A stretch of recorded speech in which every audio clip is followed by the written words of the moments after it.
বান বিধ্বস্ত এলেকাত নিউজ 18 অসম নৰ্থ ইষ্ট এই বিশেষ সম্প্ৰচাৰলৈ আপোনালোকক স্বাগতম জনাইছোঁ ষ্টুডিঅ'ত মই সৌৰভ গাৰ্গ বানৰ ফলত ক্ষতিগ্ৰস্ত যোৰহাট জিলাৰ 125খন বিদ্যালয় 8 আগষ্টলৈ বন্ধ ঘোষণা কৰিছে জিলা প্ৰশাসনে এই সময়ছোৱাত ছাত্ৰ-ছাত্ৰীসকলৰ পাঠদান বন্ধ থাকিব শিক্ষক আৰু কৰ্মচাৰীসকল নিয়মীয়াকৈ বিদ্যালয়লৈ উপস্থিত থাকিব লাগিব বিদ্যালয়সমূহৰ পৰিৱেশ পুনৰ পাঠদানৰ উপযোগী কৰি তোলাৰ কামত সহায় আগবঢ়াৰ লগতে চলি থকা কামৰ তদাৰক কৰাৰ দায়িত্ব পালন কৰিব লাগিব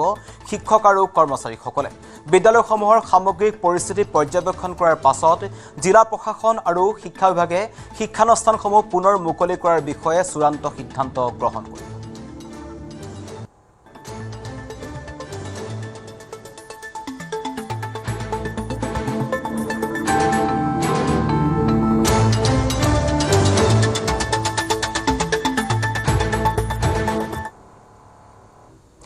উজনি অসমৰ বান বিধ্বস্ত ৰাইজৰ কাষত থিয় দিবলৈ ৰাওনা সদৌ গুৱাহাটী ছাত্ৰ সন্থাৰ কৰ্মীসকল শিৱসাগৰ চৰাইদেউ আৰু যোৰহাট জিলালৈ খাদ্য সামগ্ৰী আৰু বিভিন্ন অত্যাৱশ্যকীয় সামগ্ৰীসহ 3টা সাহায্যকাৰী দল ৰাওনা হৈছে উজনি অসমলৈ গুৱাহাটীৰ উজান বজাৰস্থিত শ্বহীদ ন্যাসৰ পৰা এই সাহায্য অভিযানৰ শুভাৰম্ভ কৰা হৈছে বানত ক্ষতিগ্ৰস্ত পৰিয়ালসমূহৰ হাতত প্ৰয়োজনীয় সামগ্ৰী পোনপটীয়াকৈ দিয়াৰ লক্ষ্যৰে আছুৰ কৰ্মীসকলে 3খন জিলাত সাহায্য বিতৰণ কৰিব বান দুৰ্যোগৰ এই কঠিন সময়ত সমাজৰ সকলো স্তৰৰ লোকক বানাক্ৰান্ত ৰাইজৰ কাষত থিয় দিবলৈ আহ্বান জনাইছে সংগঠনটোৱে গোটেই অসমৰ পৰা বিভিন্ন ছাত্ৰ সন্থাৰ আঞ্চলিক ছাত্ৰ সন্থা জিলা ছাত্ৰ সন্থাৰ বিভিন্ন গোট ইতিমধ্যে শিৱসাগৰ জিলা চৰাইদেউ জিলা যোৰহাট জিলা ইতিমধ্যে আক্ৰান্ত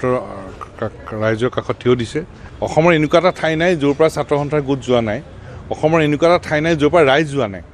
ৰাইজে কৰিবলৈ কামখিনি কৰিলেই এই ভূপেন হাজৰিকাই যে আমাক কৈ গৈছিল যে মানুহে মানুহৰ বাবে সঁচাকৈ মানুহৰ বাবে এই কথাটো গৃহাৰ্থটো ৰাইজে উপলব্ধি কৰি এইবাৰ কাৰ্যত আকৌ প্ৰতিফলন ঘটাইছে পুনৰ প্ৰতিফলন ঘটালে আকৌ জুবিন গাৰ্গে মানৱীয়তাৰ কথা কৈ গৈছিল ৰাইজে এই কথাটোক আকৌ এবাৰ কামৰ জৰিয়তে আকৌ প্ৰতিফলন ঘটাইছে গতানুগতিক সাহায্যটোৰ কথা ভাবিব নালাগে এতিয়া চৰকাৰে যদি ভাবে যে আমি গতানুগতিকভাৱে সাহায্য দিম গতানুগতিকভাৱে পুনৰ সংস্থাপন কৰিম সেইটো নহয় ব্যাপক সাহায্যৰ প্ৰয়োজন আছে অসমত প্ৰলয় হৈছে এই প্ৰলয়ৰ সময়ত প্ৰধানমন্ত্ৰী নৰেন্দ্ৰ মোদী ডাঙৰীয়া গৃহমন্ত্ৰী অমিত শ্বাহ ডাঙৰীয়া যদি ৰাইজৰ কাষত থিয় নহয় কেতিয়া হ'ব আৰু বেলেগ ৰাজ্যত যায় নহয় আমি দেখিছোঁ নহয় বেলেগ ৰাজ্যত যেতিয়া এনেকুৱা ধৰণৰ ঘটনা হয় প্ৰধানমন্ত্ৰীগৰাকী গৃহমন্ত্ৰীগৰাকীটো তালৈ প্ৰথম যোৱাৰ আগত দিল্লীৰ পৰা এটা সাংঘাতিক ধৰণৰ পেকেজ ঘোষণা কৰে দিল্লীৰ পৰা অসমৰ ক্ষেত্ৰত আকৌ বেলেগ কেনেকৈ হয় আকৌ অষ্টলক্ষী বুলি কয় নহয় দিল্লী যে বহুত দূৰ নহয় এই কথাটো কিন্তু হাতে কামে প্ৰমাণ কৰিব লাগে এই মুহূৰ্তৰ এক গুৰুত্বপূৰ্ণ খবৰ নাজিৰাৰ গড়মূৰ দিশত পুনৰ বাঢ়িছে পানী পুনৰ বৃদ্ধি পাইছে দিখৌ নৈৰ জলপৃষ্ঠ যিকোনো মুহূৰ্তত পানী সোমাব পাৰে কেইবাটাও অঞ্চলত মোবাইলে আহিছে এই সতৰ্কবাণী ঘৰলৈ উভতি অহা লোকৰ মাজত পুনৰ হাহাকাৰ অৱস্থা সকলোৱে পুনৰ বান্ধিছে তালি টোপোলা গুগলত এটা বাৰ্তা আহিছে য'ত কোৱা হৈছে যে আজি নিশাৰ ভিতৰতে হয়তো দিখৌ নৈৰ জলপৃষ্ঠ 40 চেণ্টিমিটাৰ পৰ্যন্ত বৃদ্ধি পাব পাৰে এনেধৰণে মোবাইলে সতৰ্কবাণী আহিছে অৱশ্যে নিয়ন্ত্ৰণ কক্ষক আমাৰ সাংবাদিকে ফোন কৰিছিলে ফোন কৰোঁতে জানিব পাৰিছে যে পানী বাঢ়িছে হয় কিন্তু 19 জুলাইৰ দৰে পানী বঢ়া নাই এতিয়ালৈকে কিন্তু সকলো সাৱধানে থকাটো ভাল আতংকিত কোনো লোক হ'ব নালাগে কিন্তু সকলোৱে যদি সাৱধানে থাকে তেনেহ'লে ভাল বুলি উল্লেখ কৰা হৈছে আৰু প্ৰশাসনৰ তৰফৰ পৰা সকলো লোককে সহায় কৰাৰ বাবে বিশেষ পদক্ষেপ গ্ৰহণ কৰিব পাৰে সেই কথাও উল্লেখ কৰা হৈছে আমাৰ সাংবাদিকসকল লাইভত আছে ইতিমধ্যে লাইভত তেওঁলোকে কথাখিনি উল্লেখ কৰিছিল পুনৰবাৰ আমি চেষ্টা কৰিম তেওঁলোকৰ সৈতে যোগাযোগ স্থাপন কৰিবলৈ নাজিৰাৰ গড়মূৰ দিশত পুনৰ বাঢ়িছে পানী পুনৰ বৃদ্ধি পাইছে দিখৌ নৈৰ জলপৃষ্ঠ যিকোনো মুহূৰ্তত পানী সোমাব পাৰে কেইবাটাও অঞ্চলত মোবাইলে আহিছে এই সতৰ্কবাণী ঘৰলৈ উভতি অহা লোকৰ মাজত পুনৰ হাহাকাৰ অৱস্থাৰ সৃষ্টি হৈছে সকলোৱে পুনৰ বান্ধিছে তালি টোপোলা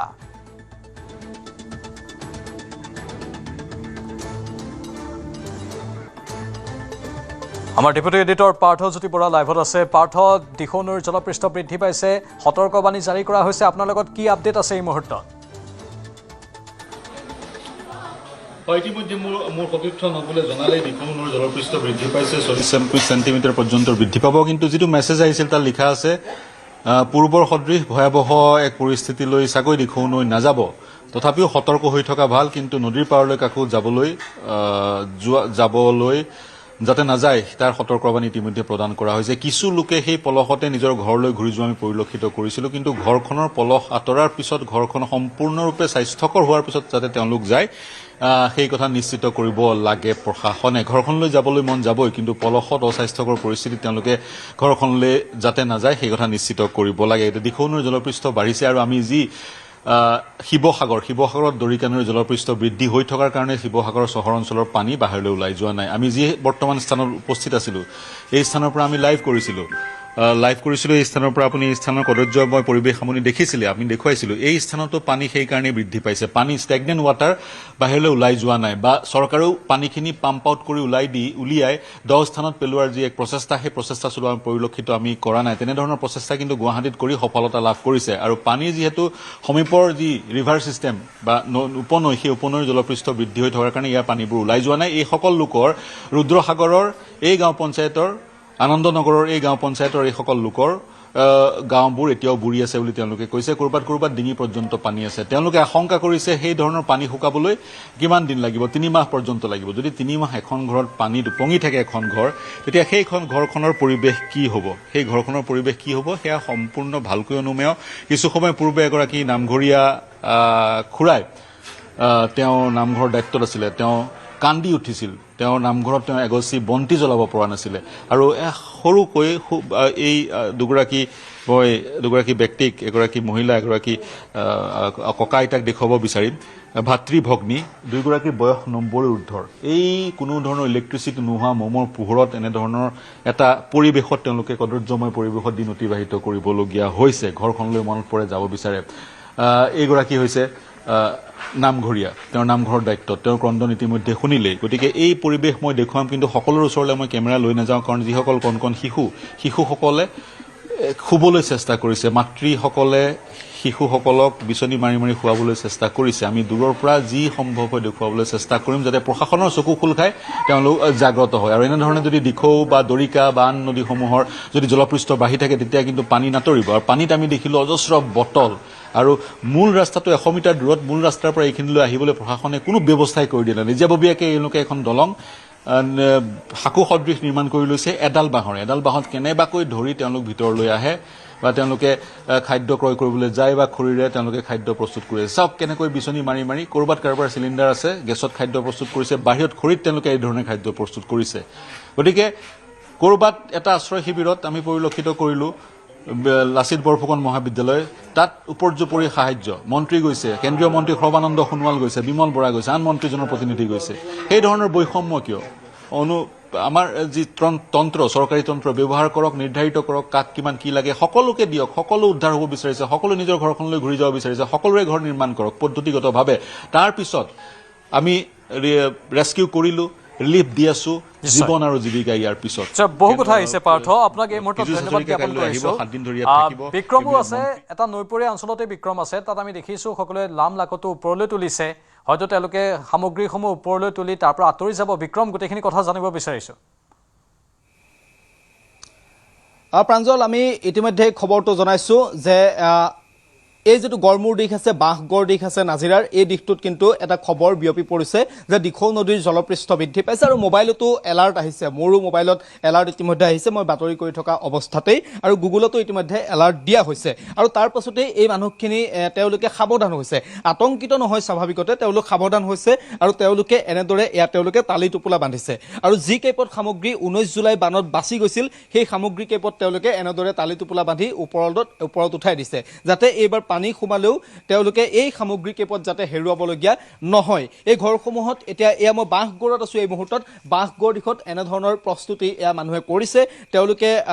12 দিনৰ পাছত ঘৰখনলৈ আহিছিল আৰু 12 দিনৰ পাছত ঘৰখনলৈ আহি যেতিয়া এই খবৰ এতিয়া নিখাৰ ভাগত বিয়পি পৰিছে নিখাৰ ভাগত এই খবৰ বিয়পি পৰাৰ লগে লগে তেওঁলোকে এই তালি টোপোলা এই মুহূৰ্তত বান্ধিছে আৰু বান্ধি তেওঁলোকে যিসমূহ সা সামগ্ৰী তেওঁলোকৰ আছিল এই 12টা দিনত ৰিলিফৰ পৰা সাহায্য যিসমূহ সা সামগ্ৰী পাইছিল সেইসমূহ তেওঁলোকে এনেদৰে ওপৰত উঠাই দিছে দাদা আপোনালোকে বস্তুখিনি কিয় উঠাই আছে পানী আহিছে বুলি কোৱা শুনিছোঁ সেইটো কাৰণে বুলি ক'ত শুনিলে মানে আমাৰ লগৰ কেইজন মানে ফোন কৰিছে যে বোলে ক'ৰ পৰা হয় লগৰ কেইজন ক'ৰ পৰা ফোন নদী কিনাৰ দিশৰ কিনাৰো হয় লগৰ তেওঁলৈ ফোন কৰিলোঁ যে পানীটো বাঢ়িছে বুলি কৈছে বাৰু ইমান দূৰ নহয় বাৰু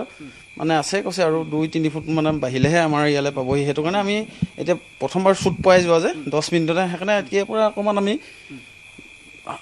কৈছোঁ আৰু সোনকালৰ পৰা সাজু হৈছোঁ মানে সাজু হৈছোঁ প্ৰাঞ্জল মানুহখিনি আতংকিত নহয় তেওঁলোকো আতংকিত হোৱা নাই তেওঁলোক সজাগ হৈছে সাৱধান হৈছে কাৰণ তেওঁলোকে পূৰ্বতে যিহেতু বান কেতিয়াও পোৱা নাছিল আৰু 19 জুলাই যিটো বান আছিল তেওঁলোকৰ বাবে একেবাৰে অকল্পনীয় আছিল মাত্ৰ 10 মিনিটৰ ভিতৰত সকলো ধাহিমুখি লৈ গুচি গ'ল কোনেও একো সামগ্ৰী আচলতে বচাবলৈ সুযোগ নাপালে আৰু সেইবাবে মৃতকৰ সংখ্যা বৃদ্ধি হ'ল আৰু এইবাৰ যাতে তেনেকুৱা নহয় এইবাৰ যাতে পানী যদি সোমায় প্ৰাকৃতিক দুৰ্যোগৰ কথা আপুনি ধৰিব নোৱাৰে নদীৰ জলপৃষ্ঠ যিকোনো মুহূৰ্তত বৃদ্ধি পাব পাৰে গতিকে আপুনি ধৰিব নোৱাৰে বৰষুণো হৈ আছে নগা পাহাৰত বৰষুণ হৈ থকাৰ খবৰ আছে গতিকে এইবাৰ যাতে তেনেকুৱা ধৰণৰ এটা অবৰ্ণনীয় পৰিস্থিতি যাতে নহয় মানুহবোৰ নিজেই তেওঁলোকে সজাগ আৰু সতৰ্ক হৈ আছে আৰু তাৰ ফলত তেওঁলোকে এইসমূহ সা সামগ্ৰী এতিয়া তেওঁলোকে এনেদৰেই এইসমূহ তেওঁলোকে সা সামগ্ৰী তালি টোপোলা বান্ধি তেওঁলোকে ওপৰত উঠাই দিছে এইসমূহ লাম লাগতো আপুনি দেখা পাইছে সকলো তেওঁলোকৰ যি কেইপদ সা সামগ্ৰী আছিল কাপোৰ কানি আছিল সকলো তেওঁলোকে এনেদৰে এই ওপৰত তেওঁলোকে উঠাই দিছে এইসমূহ আপুনি বাকচ যদি আপুনি চাই বাকচ কেইটামান মই আপোনাক দেখুৱাইছোঁ এই বাকচ কেইটাতে তেওঁলোকৰ হয়তো প্ৰয়োজনীয় যিসমূহ সা সামগ্ৰী আছে তেওঁলোকৰ কাপোৰ কানি আছে তেওঁলোকৰ কিবা নথি পত্ৰ আছে মাটিৰ কাগজ পত্ৰ আছে ঘৰৰ কিবা কাগজ পত্ৰ আছে সকলোখিনি এই টাং কেইটাতে আছে এই বাকচ কেইটাতে আছে এই বাকচ কেইটা সকলোৱে চিনাকি আৰু এই বাকচ কেইটা তেওঁলোকে এনেদৰে বচাবৰ বাবে যদিহে পানী আহে পানী আহিব বুলি মই কোৱা নাই যদিহে পানী আহে তেনেহ'লে তেওঁলোকে বচাবৰ বাবে ইয়াৰ ওপৰত উঠাই দিছে এটা কাপোৰৰ টোপোলা এইটো কাপোৰ আছেনে কাপোৰ আছে কাপোৰ দুইটা কাপোৰ চব কাপোৰে হয় আৰু এইখন আৰু এতিয়া অকণমানতো হ'ব লাগিব যদি একো নহয় তেতিয়াতো আমি আকৌ হেৰি কৰিবলৈ সেইকাৰণে এতিয়া বৰ্তমানৰ কাৰণে এনেকৈ ৰাখিছোঁ যদি খাই হয় আৰু তেতিয়া বান্ধি লগালোঁ এইবাৰ আপোনালোকে খুব সাৱধান আছোঁ আৰু কাৰণ একবাৰ যেতিয়া চুট পোৱা হয় তেতিয়া মানুহবিলাক সজাগ হয় সেইটো কাৰণে আমি এতিয়া প্ৰথমতে সজাগেই হৈছোঁ আৰু যদি বোলে শুনিম যেতিয়া পূৰা ফুল কনফাৰ্ম হ'ম তেতিয়া আৰু ওলাই দিম আৰু ইয়াৰ পৰা এয়া মানুহ সজাগ আৰু সতৰ্ক হৈছে আৰু আমিও আহ্বান জনাইছোঁ আমাৰ এই পোনপটীয়া সম্প্ৰচাৰ যিসকল দৰ্শকে চাই আছে নাজিৰাৰ বিভিন্ন প্ৰান্তৰ দৰ্শকেও হয়তো চাই আছে আমিও তেওঁলোকক আহ্বান জনাইছোঁ আপোনালোক আতংক হ'ব নালাগে কিন্তু এইসকল ৰাইজ যেনেদৰে অলপমান সজাগ হৈছে তেওঁলোকে যে 19 জুলাইত মাত্ৰ 10 মিনিটৰ ভিতৰতে সকলো ধাহিমুখি লৈ গুচি গৈছিল দিখৌ আৰু দৰিকাৰ বানে গতিকে এইবাৰ যাতে তেনেকুৱা নহয় যদিহে পানী সোমায় কিন্তু আতংকিত হ'ব নালাগে মই আকৌ কৈছোঁ যে পানী সোমাবই বুলি কথা নাই কিন্তু খবৰ এটা ওলাইছে জলপৃষ্ঠ বৃদ্ধি পাইছে আৰু আপোনালোকো অকণমান সাৱধান হৈ থকাটো ভাল এইসকল লোক যেনেদৰে সজাগ আৰু সতৰ্ক এই মুহূৰ্তত হৈছে এয়া তেওঁলোকৰ সাহায্য সামগ্ৰীৰ পৰা আৰম্ভ কৰি যিসমূহ তেওঁলোকৰ সা সামগ্ৰী আছিল সকলো তেওঁলোকে এনেদৰে তালি টোপোলা বান্ধিছে আৰু তেওঁলোকে ওপৰলৈ উঠাই দিবলৈ চেষ্টা কৰিছে যাতে এইবাৰ বিক্ৰম সকলো এনেধৰণে সচেতন হৈছে সাৱধান হৈছে পূৰ্ব জাননী পাই আগতীয়া জাননী পাই তেওঁলোকে এনেধৰণে সক্ৰিয় ৰূপ দেখুৱাইছে স্বাভাৱিকতেই তেওঁলোক আতংকিতও হৈ আছে কিছু পৰিমাণে কিন্তু আমি পুনৰ আতংকিত হ'ব নালাগে মাত্ৰ সাৱধানতা অৱলম্বন কৰক পাৰ্থ সেই নিশ্চয় বাঁহৰ সাঁকোখন আমি দেখিবলৈ পাইছোঁ আমাৰ সতীৰ্থ ভিডিঅ' জাৰ্নেলিষ্টে এই বাঁহৰ সাঁকোখন পাৰ হৈছে অতি ভয়ংকৰভাৱে এই আশ্ৰয় শিবিৰটোত মানুহে অহা যোৱা কৰিবলগীয়া হৈছে পাৰ্থ হয় আৰু তেওঁলোকে কৈছে নিশাৰ ভাগত আমি উপস্থাপন কৰিব পৰা নাই বহুখিনি কথা দিনত আহিবলৈ কৈছে দিনত চকুলো ওলাব বুলি কৈছে তৎসত্বেও কিন্তু তেওঁলোকে মোক এখন গামোচা দি পঠিয়াইছে কৈছে আমাৰ কথাবোৰ ৰজা ঘৰীয়াক কবিগৈ বোপা এই ধৰণে কৈছে চকুত সকলোৰে চকুলো কৈছে আমি এই ধৰণেৰে কদৰ্যময় পৰিৱেশত জীৱন নিৰ্বাহ কৰিবলগীয়া হৈছে মোৰ সন্মুখেদি গৈ আছে অঞ্জন সেই একেডাল সাঁকোৰে অঞ্জনৰ হাতত কেমেৰাটো আছে আৰু পিঠিত লাইভ ভিউটো আছে আৰু এই যে আপুনি সাঁকোখন দেখিছে এই সাঁকোখন এডাল বাঁহৰ আৰু সাঁকোৰ তলৰ যি পানী এগৰাকী ব্যক্তিয়ে ক'লে এই পানী প্ৰায় কিমান দ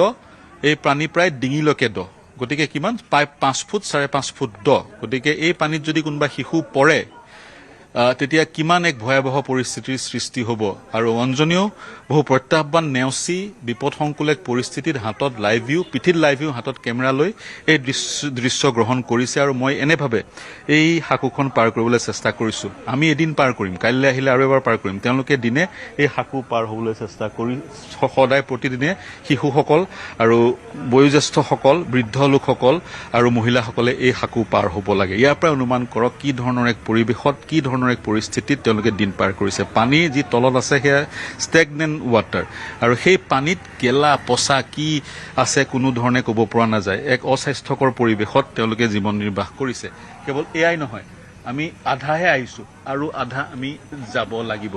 আমি এই যি দৃশ্য দেখুৱাইছোঁ এই দৃশ্য আমি দেখুৱাইছোঁ, কাৰণ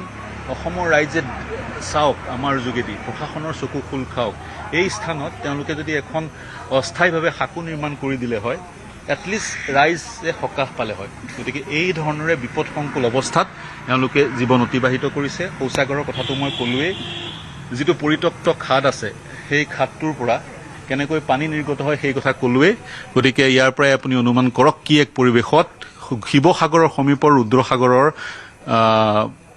এই স্থানত তেওঁলোকে পঞ্চায়তৰ এক প্ৰেক্ষাগৃহত তেওঁলোকে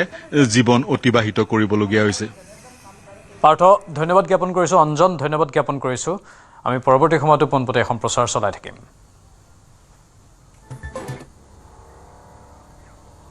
উজনি অসমৰ মহাপ্ৰলয়ৰ 12 দিন অতিক্ৰম কৰাৰ পাছতো এতিয়াও জলমগ্ন হৈ আছে শতাধিক গাঁও। ঠায়ে ঠায়ে পানী কিছু কমিলেও শিৱসাগৰ জিলাৰ পৰিস্থিতি এতিয়াও ভয়াৱহ হৈ আছে। পানী শুকোৱাৰ লগে লগে য'তে ত'তে ওলাইছে মৃতদেহ।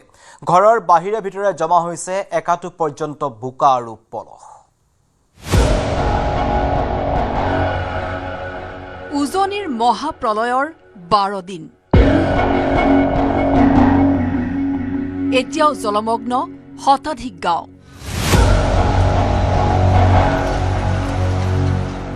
য'তে ত'তে ওলাইছে মৃতদেহ। ভয়াৱহ হৈ পৰিছে বানৰ পাছৰ পৰিস্থিতি।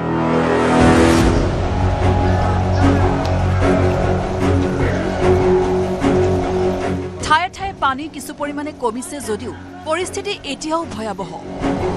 বিশেষকৈ শিৱসাগৰ জিলাৰ শতাধিক গাঁও এতিয়াও পানীৰ তলত।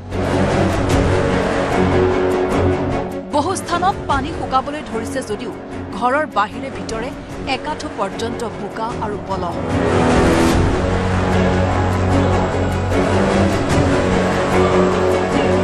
ইফালে নিশাৰ পৰা নাজিৰাত ধাৰাসাৰ বৰষুণ হোৱাৰ বাবে একাংশ বানাক্ৰান্ত পৰিয়ালৰ বাসগৃহত পুনৰ পানী সোমাই বিপত্তি বঢ়াইছে।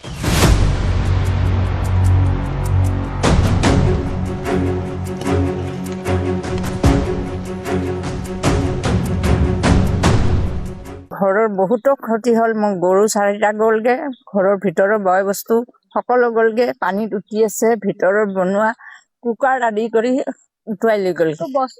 একো বস্তুৱে নাই। মা আৰু মই বা বিয়া হ'ল, এতিয়া চব সিও হেৰাইছে ন, তাৰো দায়িত্ব পালন কৰিবলগীয়া হৈছে। বিচাৰ কুচাৰ কৰি আছো, একো পোৱা নাই।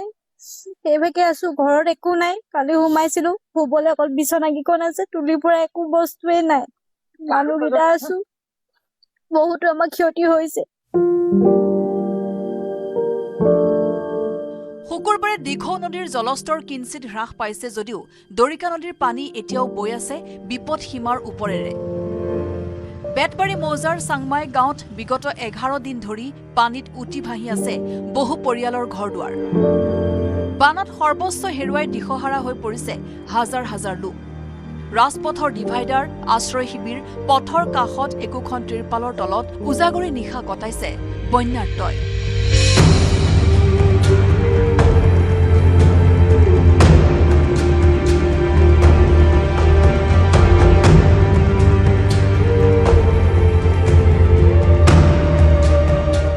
নাই, বহুত কষ্টত পাৰ কৰিছে সেইখিনি সময়। তাহলে কম পটককে পৰা পানী আহিলে,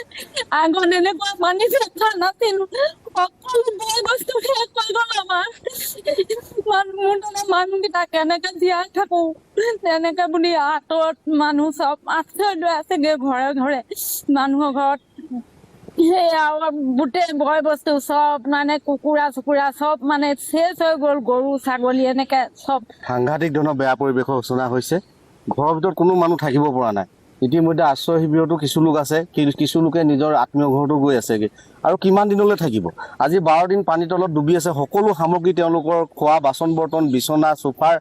গাড়ী, মটৰ চাইকেল সকলোবিলাক পানীৰ তলত ডুবি গুচি গ'ল।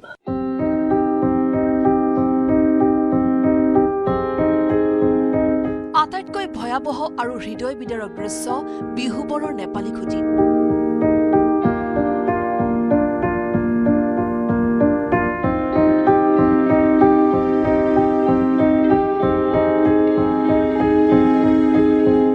পানী শুকোৱাৰ লগে লগে য'তে ত'তে ওলাবলৈ ধৰিছে মৃতদেহ।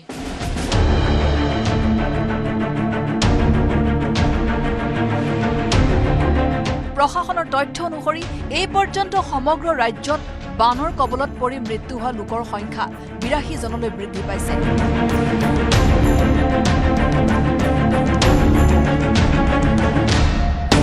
কেৱল শিৱসাগৰ আৰু চৰাইদেউ জিলাতে এতিয়াও সন্ধানহীন হৈ আছে অৰ্ধশতাধিক লোক।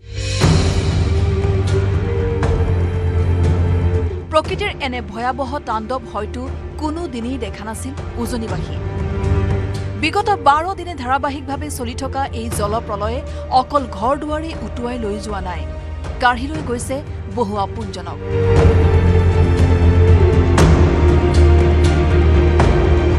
এতিয়া মাথো চাৰিওফালে ধ্বংসস্তূপ, বোকা পলস আৰু অসহায় মানুহৰ কান্দোন। বহুত আমাৰ ক্ষতি হৈছে। কেতিয়া স্বাভাৱিক হ'ব পৰিস্থিতি, তাৰ নাই কোনো উত্তৰ।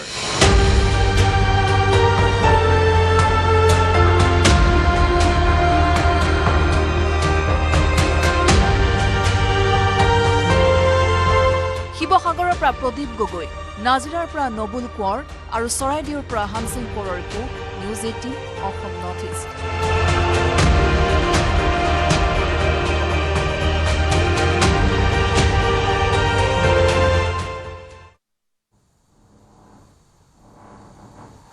বাতৰিত তেলৈ ইমানেই, ধন্যবাদ। মোৰ মানুহজনৰ কালি দহাত পাতিব নোৱাৰিলো, মূল্যৱান বহুত সম্পদ নষ্ট হ'ল। মই ৰাস্তাত বহি চাইছো, তেওঁলোকৰ মনত বহুত দুখ লাগিছে।